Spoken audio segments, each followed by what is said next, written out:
Peace. Peace. This is Joshua Law, Mr. PhD. You're just now entering the cipher called Real2reel360. K-Wise. Peace, God. Bring that beat in, kid. Indeed. Peace. Yeah. What's going on, party people? Welcome to the Real2reel360 show. Let's get it in. We do the knowledge and wisdom so you can understand. Real2reel360 shows in full command. We changing the game for how it always taught. From bondage to freedom to an independent thought. Yo, the show is here to bring about a change for real. To lighten everyone so we all know the deal. 360 degrees is a fact. We created the show to give our love back to our communities so we can know what's going on and give them the support from knowledge to porn. So if you're ready to learn, then it's time to go. Sit back and relax and enjoy your show. Peace. Peace and blessings to all the 5% nation of God's blessed to all the human families of the planet Earth. I am DJ K-Wise, Allah, aka K to the Black Superhero. Wishing you all love, peace, and happiness with a high salute, everyone. Welcome to the Real2reel360 show. All right, let's get right into it. We got a beautiful show with y'all, so I'm not even going to hold y'all back. We're going to get into it, and let's talk some real talk right now. All right, but I got to do it. Bring on my co-host with the most. Y'all know what time it is. Am I the meanest? Sure enough. Am I the baddest mofo low down around this time? Sure enough. Well, who am I? Joshua Law. Who am I? Joshua Law. I can't hear you. Joshua Law, Mr. PhD.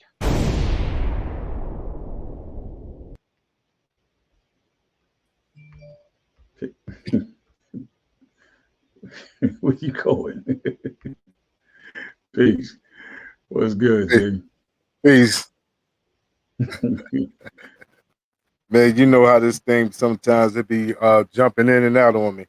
But first and foremost, I want to give my condolences to Dr. Faith Troop. She was one of our very special mental health specialists that came on and spoke about domestic violence, sexual abuse. She was able to facilitate a lot of information and resources for our people. So I just want to say, may peace be upon her, and my condolences to her family and how much she meant to Real2reel360. Yes, indeed. Right now, I want to introduce this lady, Dr. LaTonya Summers. She's an award-winning therapist, counselor. She works in mental health. She works with our people on various different levels. So I will hope that everybody who is tuning in get an opportunity to ask her questions while we're going on, and also take notes on how to get the resources that we need for our own personal mental health. So, ladies and gentlemen, get your hands together for Dr. LaTonya Summers.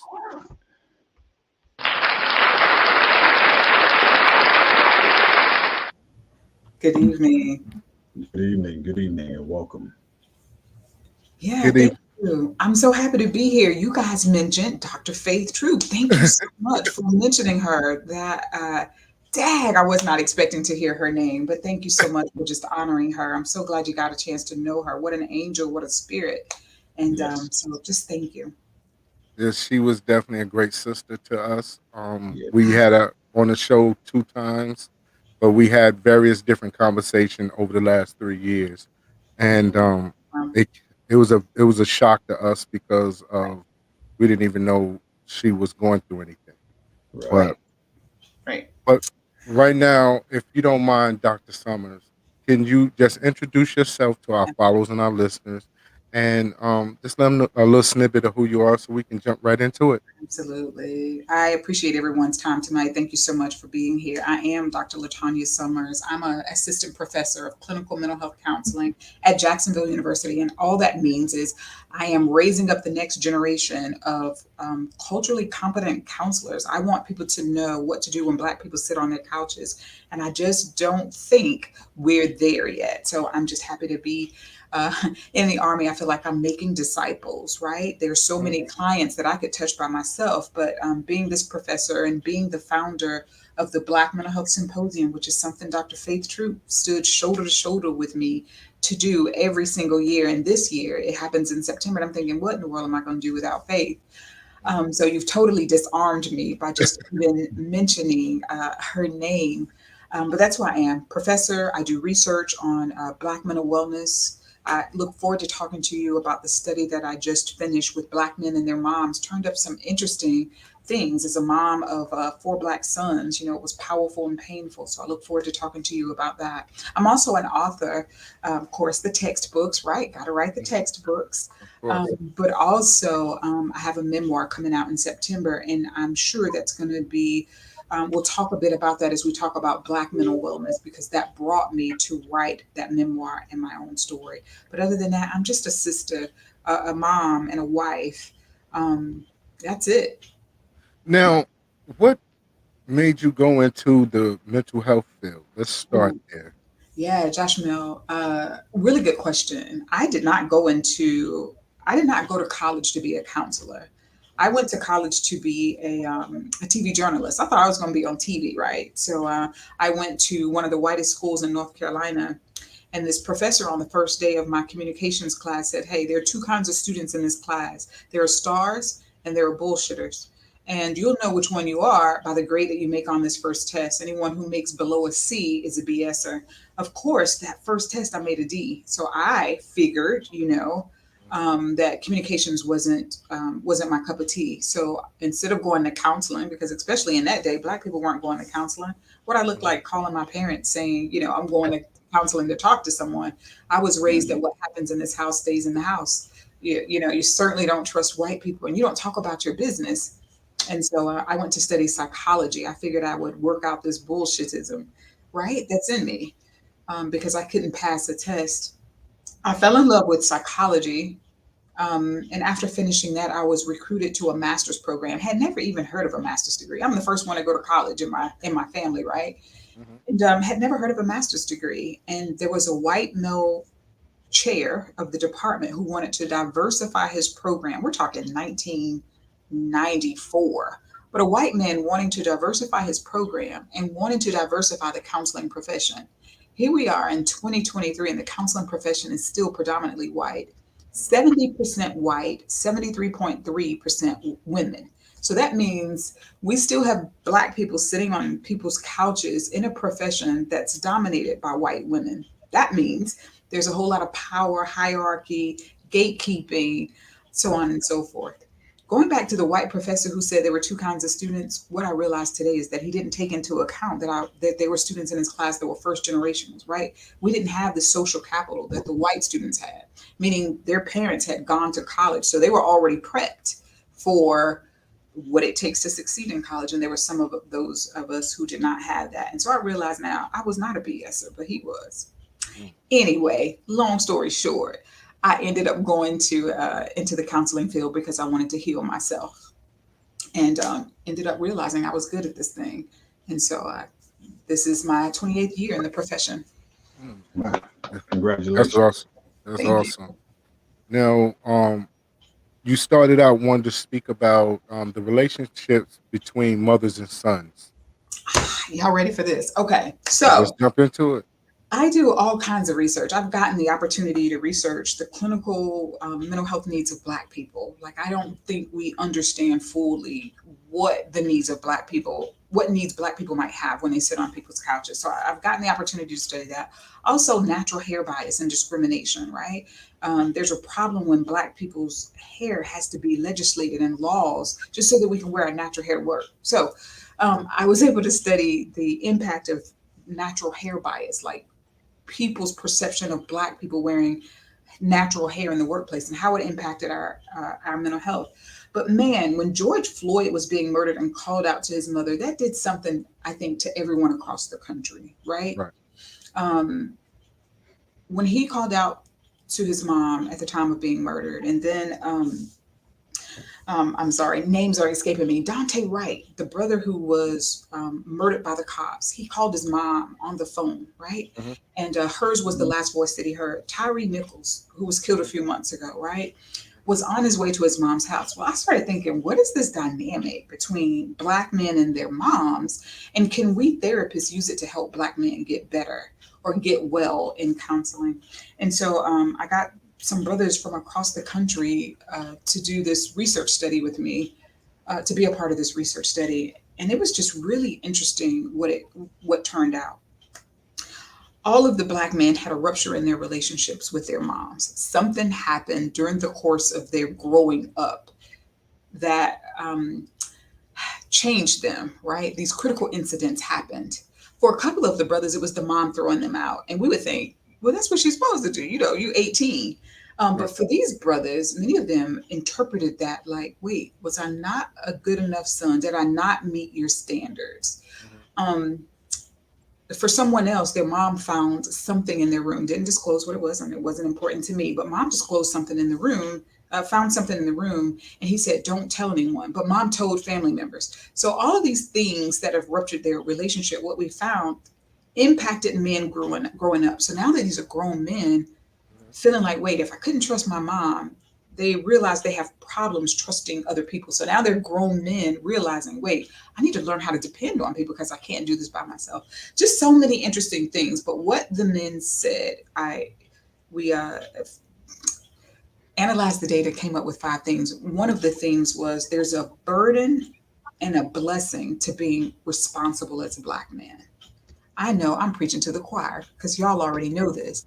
But what they talked about was it's a blessing to be a Black man and just to represent, right? On the job, in the community, represent for the young brothers, to pull the young brothers up with them. But they also talked about how much of a burden it is. And one brother described it as, it feels like a t-shirt that's too small. There are times I can't breathe. I'm restricted. And so it was just so super interesting to hear them describe their experiences. These ruptures in their relationships impact the ruptures in their relationships with their mom impact them in their relationships with women. And of course, other people, not being able to trust, learning how to love freely without condition, so on and so forth. It was just so powerful, as well as painful. And one last thing that I tried real hard to articulate that the men said, when they described growing up with mom, they described her tough love. My gosh, tough love would be the way to describe it. Emotion restriction, right? I had to watch my mouth. One person said, I was so concerned about how she would react to me that I was trying not to make her angry. Anyway, the way they described growing up with mom was so very similar to the way they feel when they're stopped by cops. When they are navigating white spaces, right? That respectability, like, oh, I got to watch what I say and do because, you know, I need to be concerned about that other person's reaction to me. It was just so amazing, but I wasn't sure how to interpret that because I didn't want to make it seem like, oh, mom's grooming the men to be stopped by the police. The way in which my team and I ultimately describe that is mom may be your first source of authority. And so in a way, mom is training you. If you can't respect authority in this house, how can I expect that you would respect authority out in the community? But it was just some very interesting things. And I appreciated the brothers for participating in that particular research study. And I'm just writing up the findings now so that I can share them. I did ask the men, hey, can we bring mom into therapy? If these ruptures happened, can we bring mom into therapy so that you can work through them? And they said, it would have been amazing to have worked through mom with this in therapy, but they said, no, we're too protective of mom. There's no way I can be honest in a room with mom. Right. I need to continue to protect them, to protect mom. So their protectiveness still of their mother would prevent them from being able to get well. Now, right. Questions, right? Yeah, because you hit on a couple of topics. I know I have some, but go ahead, big bro. We're breaking up. I'm trying to make sure. One of the things that you mentioned earlier that's correlating to what you just said about what goes on in this house stays in this house. Absolutely. That term goes so far back within generations Absolutely. that it has been psychologically instilled in almost all of us up until Right. almost the 2000s too. How much of an impact does those words resonate in today's minds of most Black household families? Because I can tell Right. you, I still feel that way when it comes to Oh, yes. having conversations with an adult. And if a child is around, Yeah. I put that child out. Right. You know, Right. I think that has hindered us in so many ways, Kay. This is not research. This is just Dr. Summers speaking here. So you take it with a grain of salt. I think this emotional restriction, meaning I can't speak what I think, what I see, what I feel as a result of being told, close your mouth, grown folks' business, stay in your own place. I think that's the eruption of some of the crap we see. Our suicide rates have never been high. I've been doing this work for 28 years. At the top of the list of suicide was white men. Close was white women. There was a huge gap. And then there were Black men and women. Today, it's white men, white women, and Black girls, Black boys, and then Black men and Black women. There is no gap. But I think as a result of having to hold so many things in, I think we just see this eruption. I think usually we could look. It used to be we could look at the news and you could hear something and say, "Oh, he was white, wasn't he?" Or you could hear a crime and you say, "Oh yeah, they were Black." You can't do that anymore, right? The DC sniper just changed all of that for us. But I really think it's this eruption of where can we go to feel safe or to get what's in us out of us when we've been told, hold it in, grin and bear it, so on and so forth. And now we're dealing with a generation of kids who they're not playing by the same rules we were taught. These kids don't care. They have the luxury of being able to pay attention to their mental health in ways we never could. Now, Dr. Summers, are these studies mostly with young Black men coming from broken homes? Good question. Of the men, there were maybe 20%, there was 20% of them who had a man in the house. Honestly, even they said, even with a man in the house, the buck stopped with mom. Right. Mom was still the authority. And there were men who said, I wish my mom had let my dad discipline me, or I wish my mom would have fell back and let my dad. And so these men are now having to learn, right, how to be the men of their households. That too was interesting. I will say, for whatever reason, 80% of the men, 70 to 80% of men came from the South. That's a different dynamic, right? When you're looking at maybe men from the North. So I think geographics and location may have played a part. Now, you had spoke about being openly expressive with being able to love someone. Um, how does your relationship with your parents affect that inside you, for as being able to be expressive and how you deal with relationships going forward? Yeah, I think that's a loaded question. There is a part of me that's so left field, like, girl, just keep it here. Just keep it here so people can follow you. That left field side of me um, subscribes to this notion. Mhm. Crap. Okay, y'all can see me. Subscribes to this notion of there's a school of psychology that believes that we choose our parents in relationships as a way to redo our childhoods, to kind of get it right. Mm. So we choose our parents. We naturally say things like, oh, you married your mom, or we're looking for women who are like our mom. And I'm being sexist here, assuming that a man chooses a woman. So let me say that there may be audience listeners, who are in same-sex relationships. But that we're choosing the parent that generally we had the most issues with. That women who women will choose their dads, men will choose their moms typically.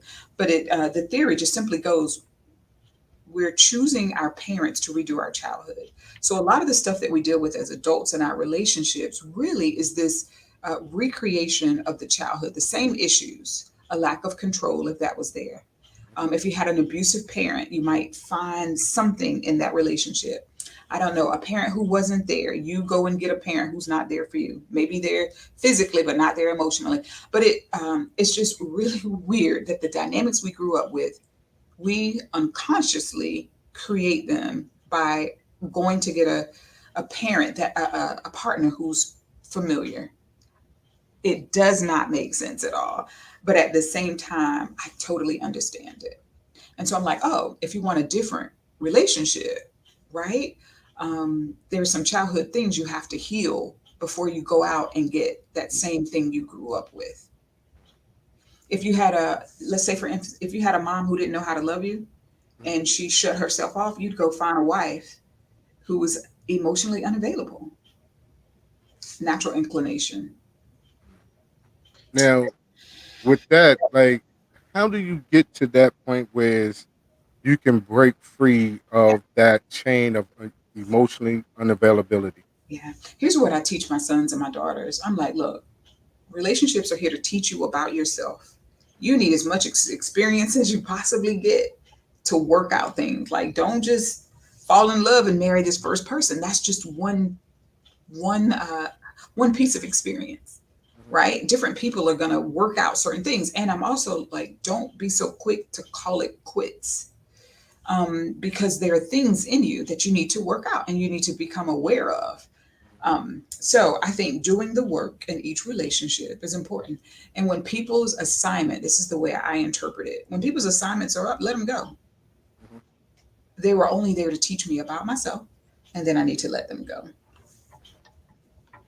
Can I say, because what you're saying goes back almost to my first part, because when we're talking about child to mother, son to mother, Yes. or even daughter to father relationship, yes. at the early ages of child's life, they're the most spongeable type of mindset, because True. we are imitating what we're seeing that's right there in front of our face.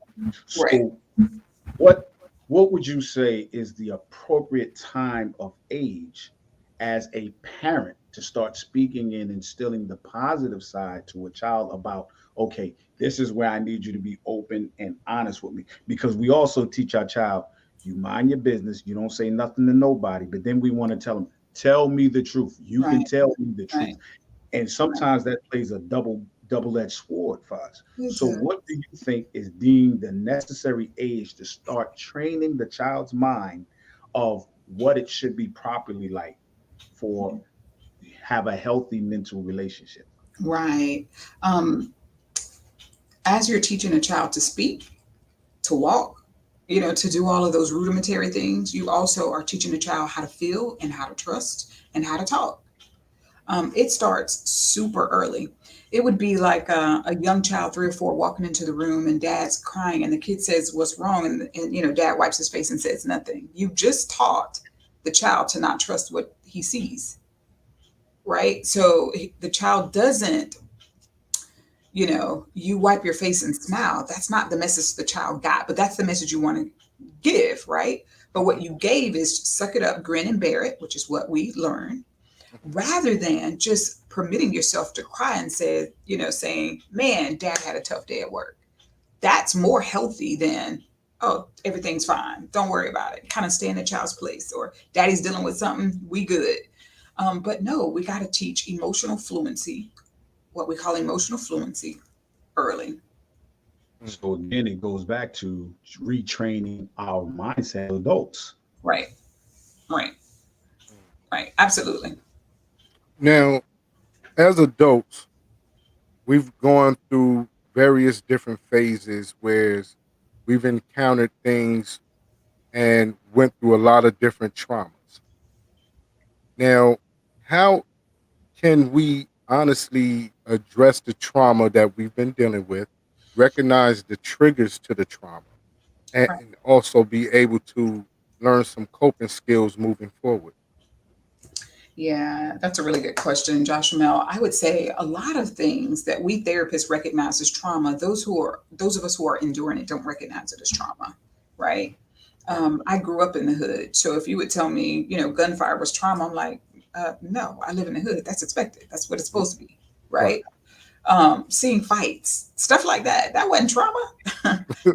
It is trauma, but we don't recognize it as trauma, right? The stuff that we've seen growing up, we don't recognize it as trauma. So therapists want to work on trauma. And I'm like, ah. So I think we need to use words that Black people use. My folks said my nerves bad, right? Right. Right. All of my family had bad Bad nerves, nerves. right? We had Yeah. bad nerves and we had, we just had these things. But we need to, call it for what it is, right? And recognize, you know what, it was harmful growing up in the hood. However, I'm at the belief now that the hood was safer for me than these white spaces. And I do want to talk about that too, because that's going to lead me to my book. And it's also going to lead to what Dr. Rita Walker says, one of the greatest ills, ILLS, of the Black community is that we've adopted white norms. And I so believe that. And I want to talk about how I've done that and the harm that I've done to myself and my family by wanting white things.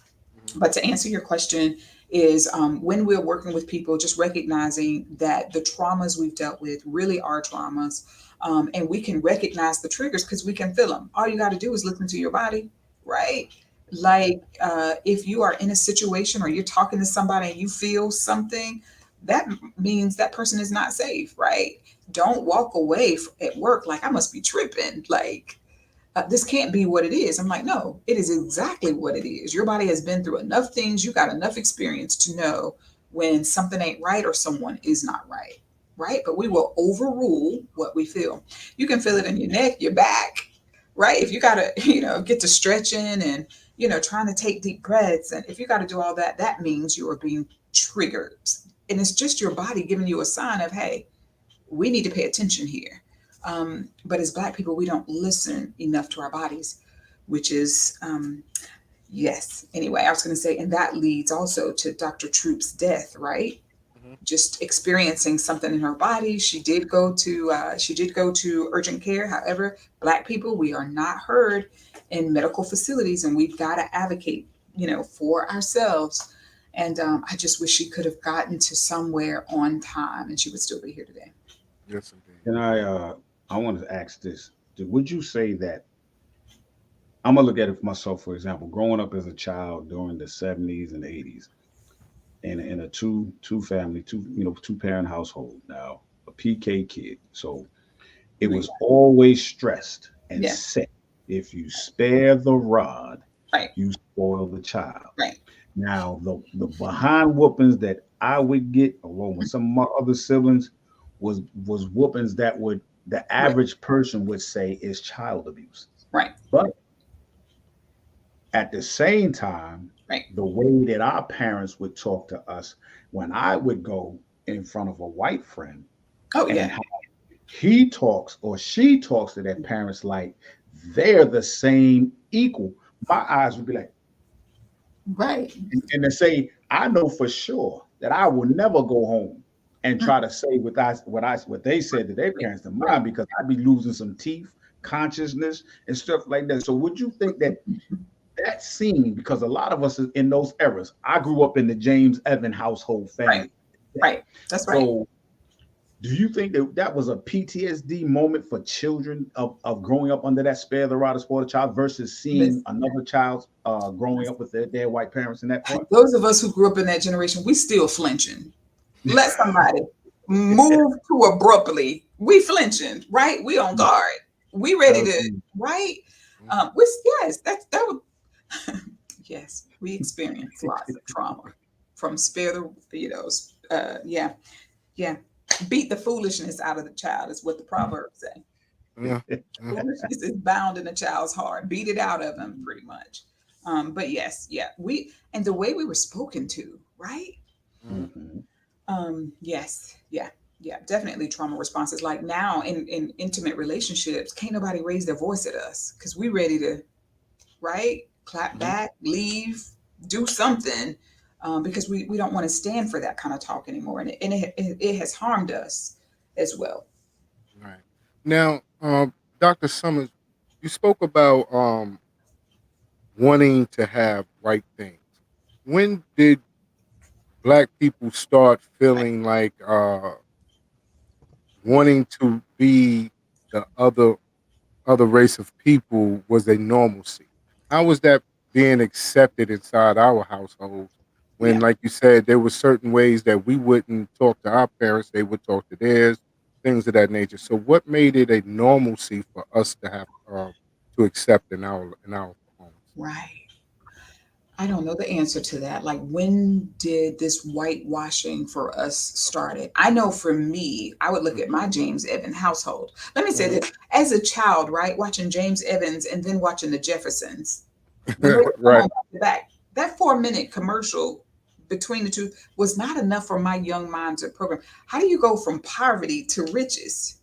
Hmm. Right? Like, I just don't you both live in apartments, but you live, way up on the east side with a maid and businesses. And James, them, no matter what they could do, could never get out of the ghetto. That was depressing. They'd get Hmm. close and something would happen. But anyway, but I remember growing up in all Black community, all Black church, all Black high school. Hmm. And when we were growing up, my grandparents would say stuff when we would drive out to the south side of Charlotte. They would say, "Oh, this is where the rich white people live." Well, my Hmm. little mind thought, "Oh, okay." That means either Black people can't be rich or Black people can't live there. And I decided early, oh no, I'm going to live, where the rich white people live, whatever I got to do. And so I went to a white college simply because I wanted to know what they had, and I wanted access to it. What I didn't know, that the more of their norms I adopted. The way I speak, this is not my natural dialect. I speak like, I'd be so happy to be here. I speak African American vernacular English, Hmm. Ebonics, Hmm. from the west side of Charlotte, Screet, Strawberry, Faux, Uh-huh. Stowe. Uh-huh. That's my natural dialect. But those white professors was like, "Come here, baby," and they groomed this dialect. Do you hear me? I Uh-huh. remember going home from college and visiting a childhood friend, and she said, "When did you start dressing like a white girl?" I'm like, "How does a white girl dress?" And she pointed to my outfit. I looked down, and this Ann Taylor, Liz Claiborne, Banana Republic. And then I got on Birkenstocks. Right?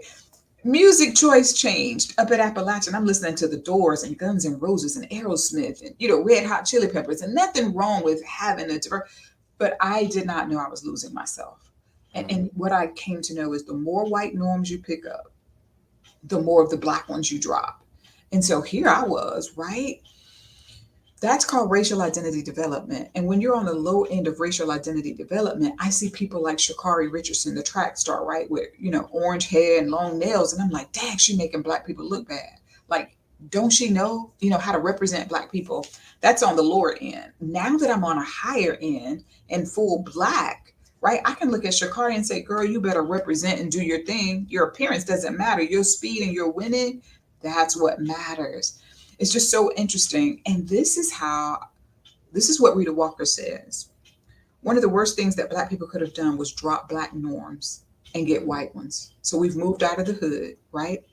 We've moved into suburbs. We've put our kids into these white schools. We've done all of these white things. And so now we have white phenomenons in our Black homes, like suicide and so on and so forth.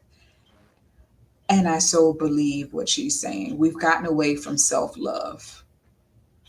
Now, growing up, my mom used to always say, "In this world, we have to wear many hats because depending on the audience that we around, we should be able to speak the language of the people that we're there."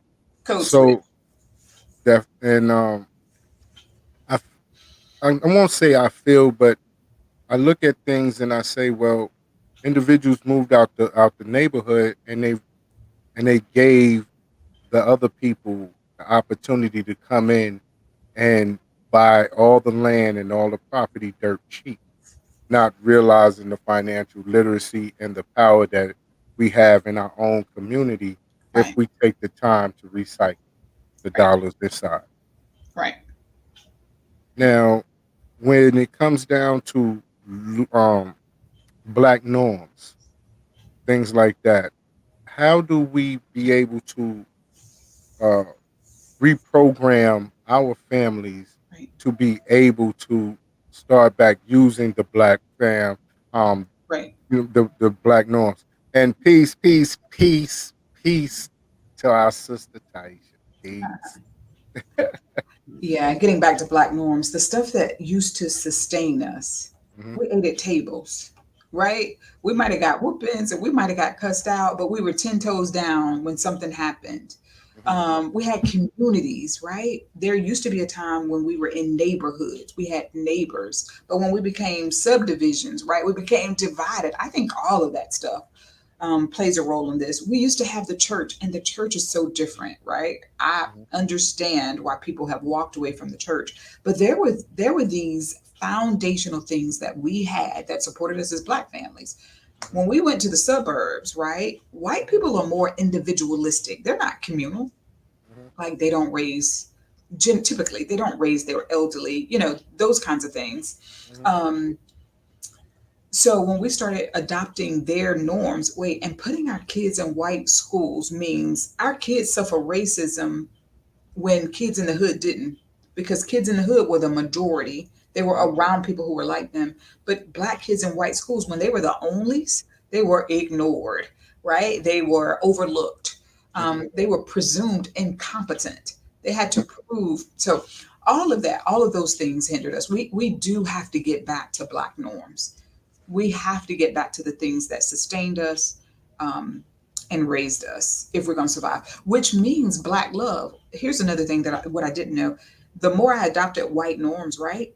Hmm. I didn't know that was a form of self-hatred. I did not know that that meant I didn't like who I was because I was thinking white things were better. It makes sense now, but you couldn't have told me that then. Now, our sisters want to know: do you have classes or trainings on Saturday? On Saturdays, a sister is resting from the work that I'm doing Monday through Friday. Do you hear me? Yes. No, Now, no. I do recommend Dr. Rita Walker's book, though, The Unapologetic Guide to Black Mental Health. Yeah. This is where she's saying that we've adopted too many white norms and it's hurt the black community.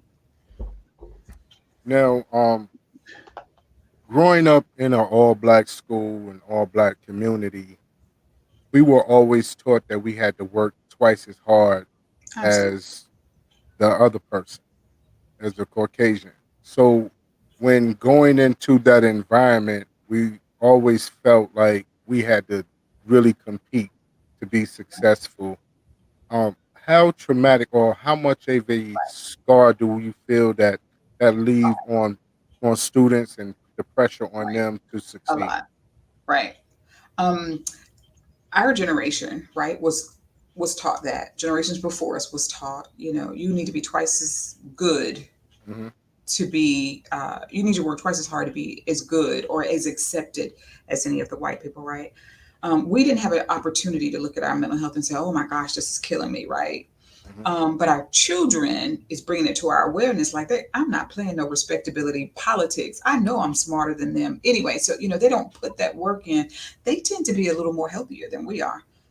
There was a study that showed that black people, particularly black women, die faster in white spaces than white people do because of that tax, what we call black tax, having to overwork, overperform.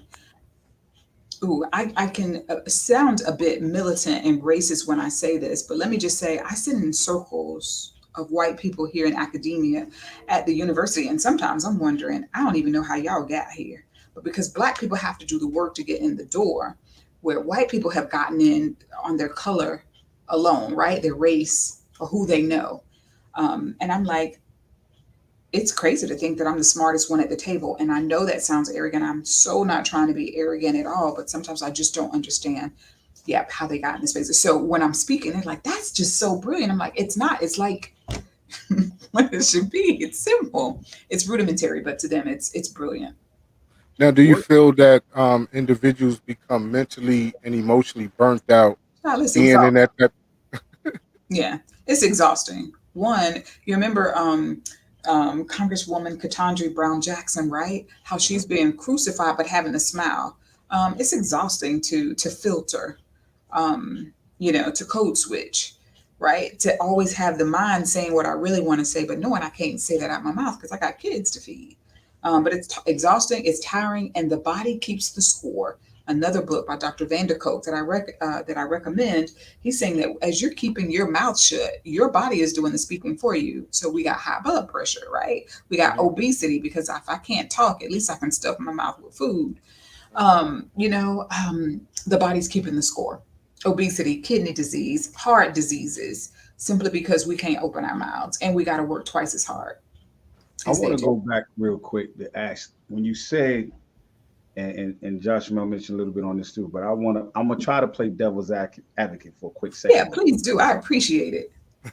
When we say the Black norm, I'm trying to understand what is really considered the Black norm when we come from ancestral role play that changed us from what we truly were from our ancestral roots as we were taken and brought here to a land to work under their conditions, under their restrictions, under their dictation.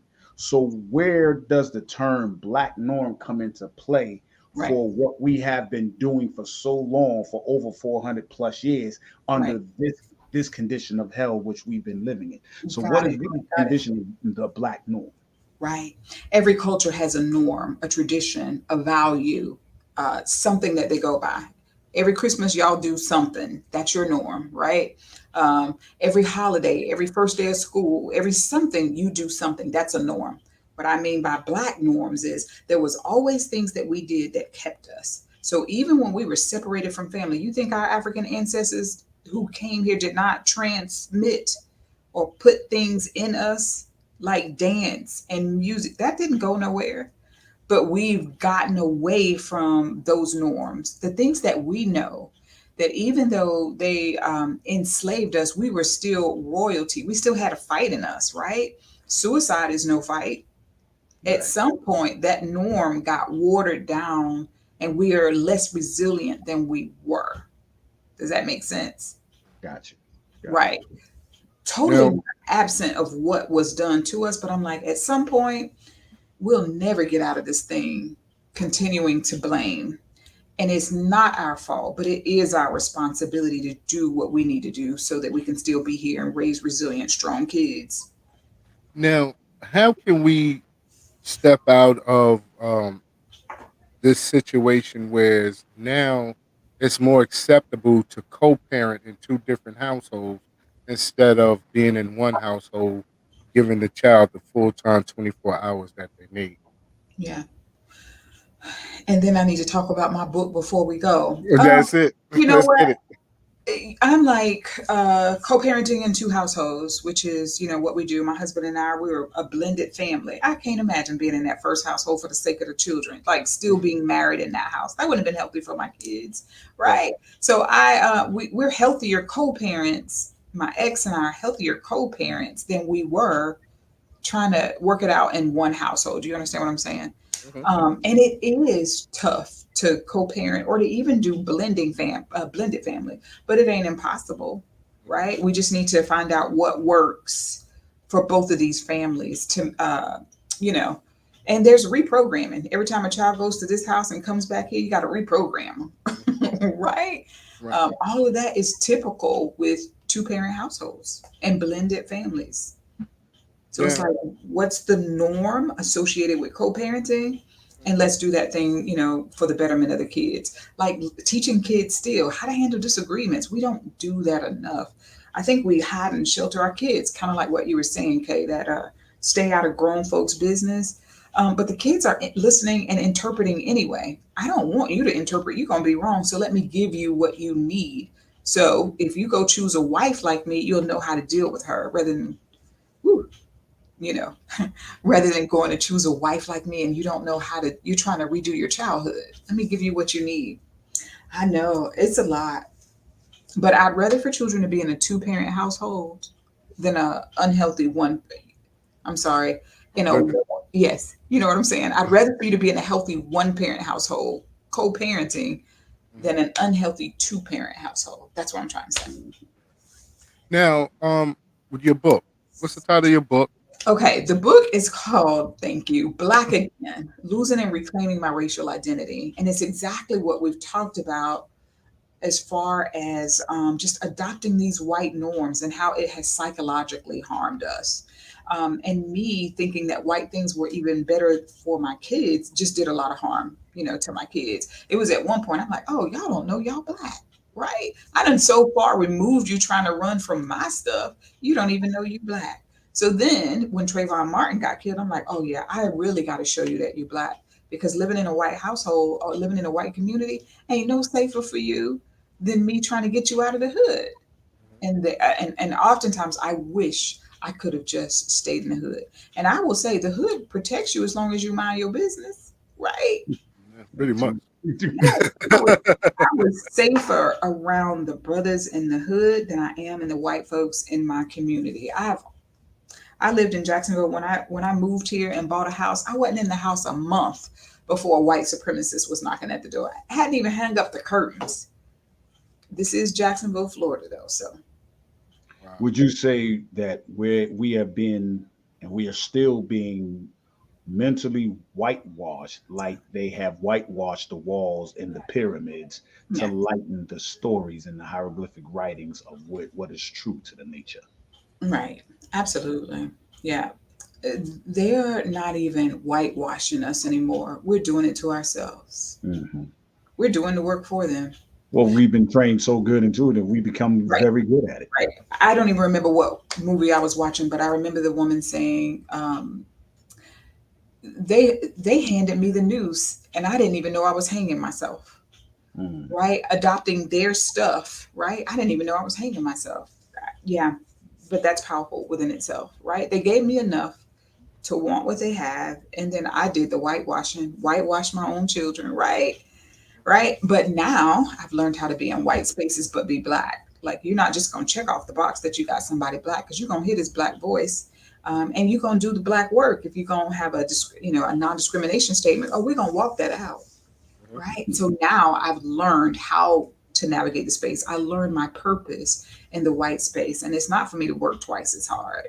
It's not what I thought it was. And that's what the book is about, right? How do I be black in these white spaces and not lose my blackness? Not in, not harm myself by, closing my mouth and honoring respectability politics. You have a copy of your book with you? You know what? It releases September 21st. So I would encourage folks to buy it on Amazon, Barnes and Nobles. It's everywhere books are sold, Walmart. But it's Black Again, Losing and Reclaiming My Racial Identity. I wrote the book for Black people who have felt like they couldn't be, how Black I got to be in this space. I want you to be 100% Black in that space. Like we no longer have to negotiate that identity, but oftentimes Black people, how Black can I be in this space? I also wrote it for white people too, because I want them to know how to keep Black person intact. So teaching white people how to be allies. We Now, still need them. now the question I have is, growing up, there used to be a conversation that parents gave young black men, and I noticed, like growing up in Long Island, going into Garden City, you had to be out of Garden City at a certain time. Right, If not, police was going to drop you off in Hempstead, right. or you couldn't be in Merrick at a certain time. Things of that nature.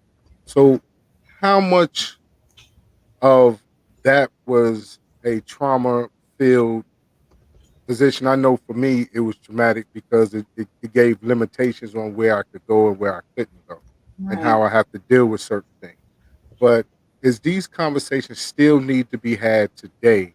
Is right, pretty much the question. Do we right. still need to have this conversation with our young daughters, because they could be getting, accosted, out in the communities on a late night, or be harassed, our young boys be harassed by the police or that community, because we grew up in the Howard Beach era. Yeah, unfortunately, we are still having to have these talks with our children.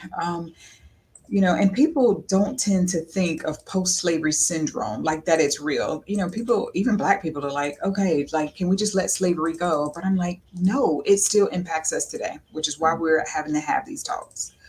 Um, I'm sorry, I am posting something for Kay here in the chat. No problem. Hopefully you can get it at this particular time. But it was traumatic. Many of the things that were passed down to us, Joshua, were to protect us, Mhm, although they hurt us psychologically. mhm, Right? Having the talk, it's meant to protect you, mhm, or teaching you, yes, ma'am, no, ma'am. You know, those kinds of things. Those things were to protect us. Even me as a woman, gosh, we don't have time for this. mhm, Even me as a woman, I was taught have your own money, right? mhm, Have your own bank accounts. Don't tell a man all you got. mhm, And that was meant to protect me, but psychologically, it creates issues in the relationship, right? mhm, That means I have trouble trusting because you going to either take my money or, whatever. But the mhm. things that we tell our children to protect us oftentimes harm them. It doesn't mean we don't need to have the conversation. Perhaps we need to say why. I need to tell you why we're having this conversation. And maybe it won't be so psychologically harmful. Now Yeah, we didn't get the rules, right? It was because I said so. that was it. That was Yeah, there was no right. rules. It's I said it, and that's what it is, And that's what it's and going to be. that's what it's gonna be. So, Right. but with all these things, we lose ourselves a lot of times. Individuals get a little bit of the Willie Lynch papers and things of that nature, but really don't indulge into their own personal blackness, their own personal self, and understanding the culture that was born into their family. And Right. a lot of times we do want to move into a better situation because we think that where we are is bad, but really in all reality, like you said, it's protected us, and we Right. every community goes through situations, you Right. know. Right. But in those situations, you look what grew from it. Right. Those areas. Right. Right. I grew up like in Roseville, Long Island. You have the Eddie Murphys, you got the Howard Sterns, you got Yeah. the Chuck D's, you got the Julius Irving. Yeah. All these different individuals who come from an area where it's predominantly black. And like I said, when I was there was only one white kid, and I think he was there 2 days. Mhm. And we got a chance to learn about black pride, Right. understanding our Right. place and our origins out here. So I thank you so much for also too making sure that we recognize that sometimes we lose ourselves when we Right. go off into these different communities. Right.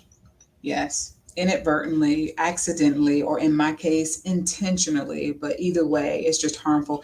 And the hood is so rich. I don't remember which one of you guys said this, that we move out and permit other people to buy the hood. They Hmm. know the value of the hood. They just lowball us and tell us it's not worth crap.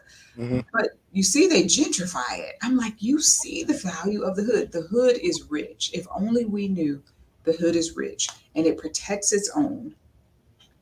Now, I'm gonna do this. Ask this question before we go because it's what how can we get past the colorism in our own community? Okay, self love. Remember, I said earlier, Hmm. when a black person is killed, by the police, even black people and white people, they're like, "Oh, y'all protest when a black person's killed by the police, but you don't protest when black people kill black people." I'm Hmm. like, "Hey, first of all, we know that if a black person kills a black person, the black person gonna be locked up, no doubt about it. We got Hmm. to riot because we know that white cop might go free, right? Hmm. That's one thing. However, I do think that." One of the things we need to do to heal our communities from black on black crime is self-love. That racial identity development continuum I talked about, when I was low on the racial identity, hating myself, I hated my brother, or I hated my sister, I hated what was in me that I could see in other people. When we learn to love ourselves and love our hoods and love, our children, I think we would be better. But it's only because we've been taught that black ain't good, black is dangerous, black is animalistic, it's not human at all. We've internalized that as well. It's called internalized racism, and we act that out on each other. Because I can't shoot up the white man, I can't be mad at him. The person that I can do that to is the person who's closest to me. I really believe, and I talk about this in the book too, is that we've got to get back to loving ourselves and having our norms. We're, Uh, Ooh, so much I can say about that, but that's it. Yeah. Well, Dr. Summers, like you said, there's so much and that we left on the table, and I want to extend an opportunity for you to come back so we can do Absolutely. a part 2 with you, because this is definitely informative and it's very impactful, and it definitely has me looking at certain things in my own personal Yeah. that I need to address for myself. But Yeah. I want to thank you again for coming on. Is there anybody that you want to say anything to before we leave? Man, so many people. I just want to say, rest in power, Dr. Faith Troop. Since you Yeah. guys open with her, still on my heart, and I miss her dearly. And I don't know, just peace to all who knew her, and still mourning that loss. Just thank you for the opportunity to be here too. I appreciate you. Thank you so much. Yeah, you're Like I so said, welcome. this was so impactful. Like I said from the very beginning, it's very informative, and I hope that every individual in listening ear, because we know sound travel at 1,120 feet per second, that individuals can honestly hear what's going on and what's been said, is taking the best part of this and they're able to apply it to themselves on a daily basis. So again, Dr. Summers, thank you so much. Big bro, you know what time it is. Absolutely. First of all, Dr. Summers, thank you. You don't have a home away from home. You got a home right here Thank you. Thank on the you. Real 360. So again, the extension is for you to come back anytime you're ready, and All right. we'll gladly bring you back aboard, because this has been a dynamic segment. This episode right here has been so insightful and so informative that I hope that everybody that has listened to this will go ahead and share it with their friends and family as well, so that we can continue to spread this knowledge, to spread this thought of changing the narrative of thought to a more positive way for us to continue to grow together, to change, to make change, to be the change. So I thank you very much for coming aboard. And everybody, I want you to go ahead and copy the link. Copy the link below, Yes. paste it on your web browser, get that book, and let's talk about it. Wherever your next book signing is, we want to know so we can let everybody know to come to you where you at. All right. Absolutely. Absolutely. It comes out September 21st. I'll be happy to be back to do a reading or some things from the book. Well, Absolutely. we'd love to have you come back so we can promote the book right before it come out. All right. That sounds good. Well, pre-orders they can pre-order now. So yes, yes, pre-order, and then you'll have the book in hand by the time we talk about it. Yes, yes, Okay. definitely. Right. Ladies and gentlemen, you have been blessed by the beautiful and very knowledgeable Thank you. doctor. And hear what I said, ladies and gentlemen, Dr. Summers. All right. Yes, Amen. right. You earned that. So everybody have a blessed day. John, who is our next? Who we have coming up on the next roster? We have a beautiful roster for everybody to make sure they tune in Man, this week. And the fall, man, we can fly all the way through going into August. man. I tell you, I'm gonna just go like this. Here we have Royal D, we have Lady Red Top, we have Miriam Ali coming on, Muhammad Ali's daughter coming on. We have a lot of great guests, so make sure you tune in. Don't miss a show, because it's gonna go down right here on Real 360. Absolutely. That's what's up. All right. Good job. Everybody, thank you so much again. And everybody be safe out there. This is the Real 360 show. On behalf of my co-host with the most, my brother in God, Joshua Law, aka Mr. PhD himself. This is DJ K Wise. We see you when we see you. Peace. Yo, ladies and gentlemen, we starting to come to the end of the show. Right now, I want to take the time out and thank our guests for coming on.